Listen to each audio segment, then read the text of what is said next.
Uma garotinha que passa por muitas situações diferentes, onde as suas emoções acabam regendo a sua vida. O primeiro filme, divertidamente, retrata sobre 5 emoções dentro do ser humano.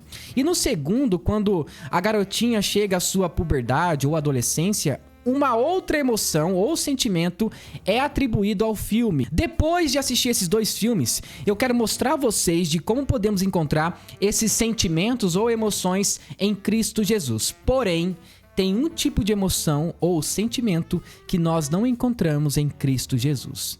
E é sobre isso que nós vamos falar nesse vídeo. A primeira coisa que nós precisamos entender é que Jesus, ele era Deus e também era homem. Então Jesus passou fome, ele teve necessidades, ele passou frio, ele precisou de um cobertor. Pois então, quando nós olhamos o contexto de Jesus, nós entendemos que ele teve raiva, ele teve tristeza, alegria e outras coisas. E vamos falar sobre o primeiro sentimento, que foi o de raiva. Tirem todas essas coisas daqui e parem de zombar da casa de meu pai! Em João capítulo 2, do versículo 13 até o 16, você pode ver uma cena emblemática. Jesus, ele adentra no templo e ali ele vê um monte de gente vendendo coisas dentro do templo onde deveria se adorar a Deus. Na verdade, não era dentro do templo, ou seja, próximo ao propiciatório, mas era no pátio, que fazia parte do templo também. E ele viu ali pessoas vendendo animais, vendendo comida, tudo em troca de dinheiro. E ele começou a ficar com raiva. E a raiva de Jesus foi tão grande que ele pegou ali alguns cordéis, ele colocou em suas mãos e começou a expulsar todo mundo. E Jesus, com um sentimento de raiva, em Mateus capítulo 21, do versículo 12 até o 13, ele fala o seguinte: olha, não transformem a casa do meu pai em um covil de ladrões. Então o sentimento de Jesus foi esse mesmo, de raiva, porque estavam fazendo da casa de Deus um covil de ladrões e não uma casa de oração. E Jesus, quando ele expulsou essas pessoas ali da casa de Deus, ele não pecou. Por que não? Porque ele fez o certo. E a Bíblia nos diz: irai-vos e não pequeis. Jesus não pecou. Ele ficou irado, ele ficou com raiva, mas ele não pecou, porque ele fez aquilo que era correto. Agora, a coisa começa a ficar muito mais séria em Mateus capítulo 23, do versículo 13 até o 36, quando Jesus começa a exortar os fariseus: raça de víboras, hipócritas, sepulcros caiados. E Jesus começa a denunciar a hipocrisia dos fariseus. Vocês dizem que é para fazer isso ou aquilo, mas vocês não praticam, raça de víboras. Então aqui é um sentimento de raiva. Não é raiva porque Jesus odiava os fariseus. Lembrando que Jesus também era judeu. O que Jesus estava ali com raiva era a forma que eles praticavam a lei de Moisés. Eles ensinavam de uma forma, mas eles não praticavam. Em Mateus capítulo 16, versículo 23... tem uma história em que Pedro, ele começa a tentar convencer Jesus de não ir para o Calvário, ou seja, morrer na cruz. Aquele sentimento de Jesus foi de indignação, de raiva. Olha, você está tentando me ensinar o que eu devo fazer? Se afaste de mim, Satanás. Então, a todo momento, se você olhar o contexto bíblico, você vai ver essas emoções de Jesus bem vibrantes em algumas histórias. Agora, se você olhar a história do filme, a tristeza parece ser o ícone principal, juntamente com a alegria. E o interessante é que Jesus, ele passou por muitos momentos tristes. Afasta de mim este cálice. Em Mateus capítulo 26, do versículo 36 até o 39, nós temos aqui uma história de agonia de Jesus quando ele estava no Getsemane, ou seja, Getsemane, que significa Jardim das Oliveiras. E ali, ele estava orando. E ele começa a sentir uma agonia mortal em seu coração sobre o que realmente iria acontecer com ele. Por ele ser Deus, ele sabia exatamente o que iria acontecer com a sua pele, ou seja, o seu corpo. Mas isso trouxe agonia ao Filho de Deus porque ele era homem. Ele era Deus e era homem. Então ele sabia, por exemplo, a dor de um corte. Ele sabia o que é ter febre, o que é ter uma dor de barriga. Ele sabia o que era isso, gente. Então, Jesus sabia o que era sentir dor. Se você olhar o que Jesus passou aqui na Terra, gente, é algo assustador. Até mesmo as pessoas de sua família duvidaram sobre quem era ele. E depois, o próprio povo dele o matou. Então, preste atenção. Não era fácil a vida de Jesus. E quando ele olha para a cruz e ele vê ali os cravos em suas mãos, a coroa de espinhos sobre a sua cabeça, porque ele poderia ver isso, porque ele era Deus. Isso trouxe agonia para ele. Não era fácil. Então ele sentiu ali uma tristeza muito profunda no Getsemane. Em João capítulo 12, versículo 27, Jesus diz o seguinte: olha, agora meu coração está perturbado. O que direi? Pai, salva-me desta hora? Não, eu vim exatamente para esta hora, ou seja, a sua morte. Ele estava triste. Olha só, ele estava agoniado, perturbado por causa da sua morte. Mas ele sabia do seu destino. E uma das passagens mais emblemáticas para mim sobre tristeza na Bíblia, falando sobre Jesus, é quando ele recebe a notícia de que seu amigo Lázaro havia morrido. E a Bíblia diz: e Jesus chorou. Esse é o único momento na Bíblia que diz que Jesus realmente chorou por uma pessoa que era muito próxima dele. Então Jesus, ele passou pela dor do luto, ele chorou por causa da morte do seu amigo Lázaro. Agora, em Marcos capítulo 15, versículo 34, nós temos aquela passagem muito famosa que diz que Jesus, quando estava ali na cruz, ele clamou: Eli, Eli, lama sabachthani, ou seja, Deus meu, por que me desamparastes? Jesus estava ali sozinho na cruz. Deus havia o abandonado naquele momento, porque era necessário. E a Bíblia nos diz que Deus, ele se agradou ao esmagar o seu filho. Por quê? Por amor a nós. Em João 3,16 diz que Deus amou o mundo de tal maneira que deu seu filho unigênito para que todo aquele que nele crê não pereça, mas tenha vida eterna. Então foi necessário Deus moer o seu filho para que pudéssemos ter vida e vida com abundância. Vamos falar sobre o medo.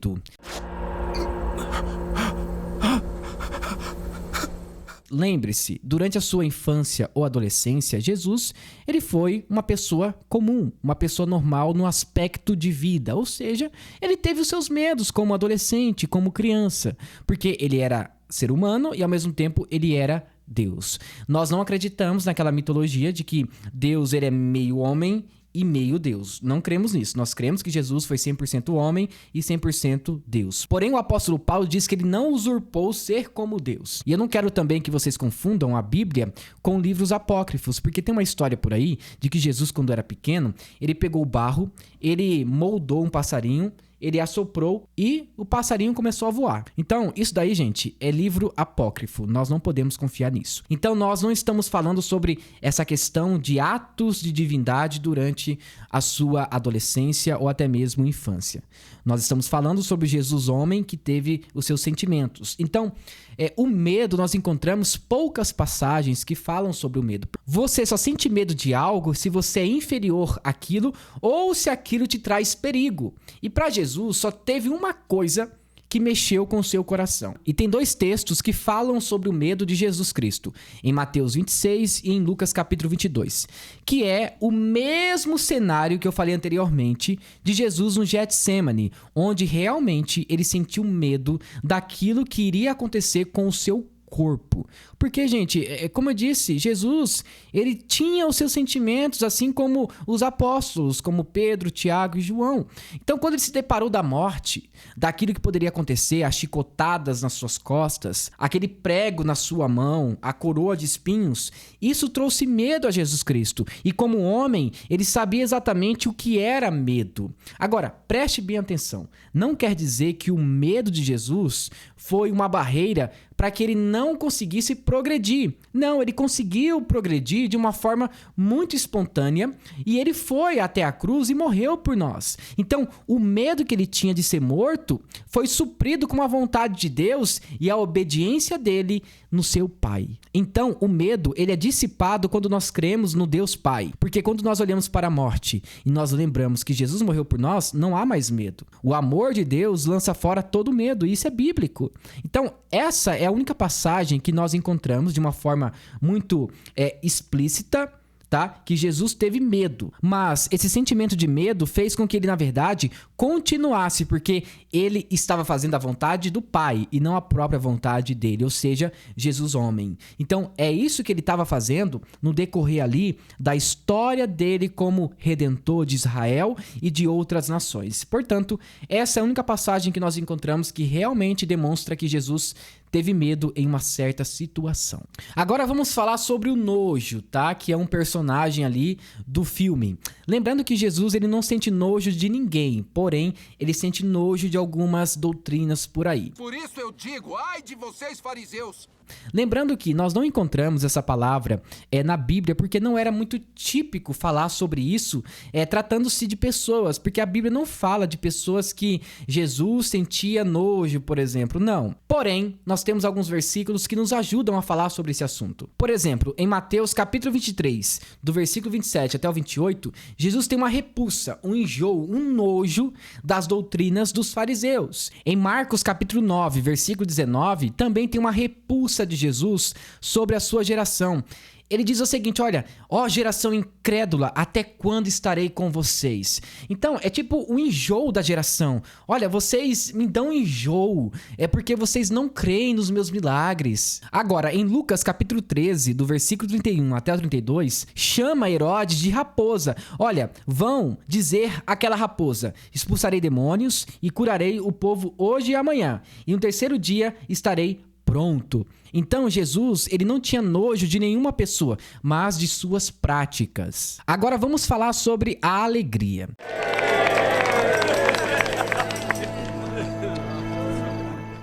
Você pode encontrar muitas passagens onde nós encontramos algumas histórias que mostram realmente que Jesus ele foi alegre, apesar de tudo que aconteceu.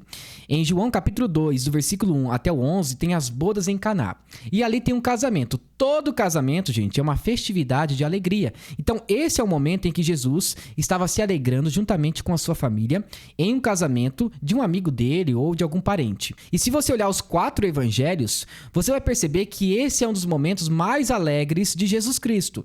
Nós vamos falar sobre outros momentos aqui, mas todo casamento para o judeu é um momento único. Agora imagina só a tristeza do noivo e da noiva ao descobrirem que acabou o vinho. Então, automaticamente, Jesus foi lá e fez com que a água se tornasse em vinho. Então, para um casamento judaico, era muito típico servir vinho. Então, servia em primeiro lugar o vinho, que não era tão bom, e por último deixava o vinho melhor. Porém, acabou o vinho.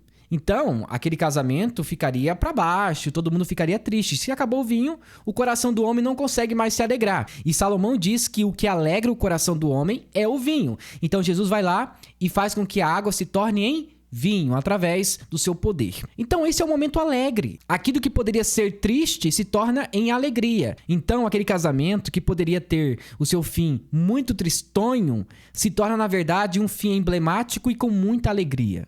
Em Lucas capítulo 15, do versículo 1 até o 2, fala também sobre um momento muito interessante, onde Jesus ele come com os publicanos e pecadores. É um momento de alegria para Jesus. É o momento em que os pecadores estão se achegando a ele. E Jesus foi convidado por esses pecadores e publicanos para jantar em suas casas. Então Jesus, ele foi até lá e pregou sobre o reino de Deus. Lembrando que o judeu não convidava qualquer pessoa para comer na sua casa. Lembrando que havia publicanos ali que eram ao mesmo tempo judeus.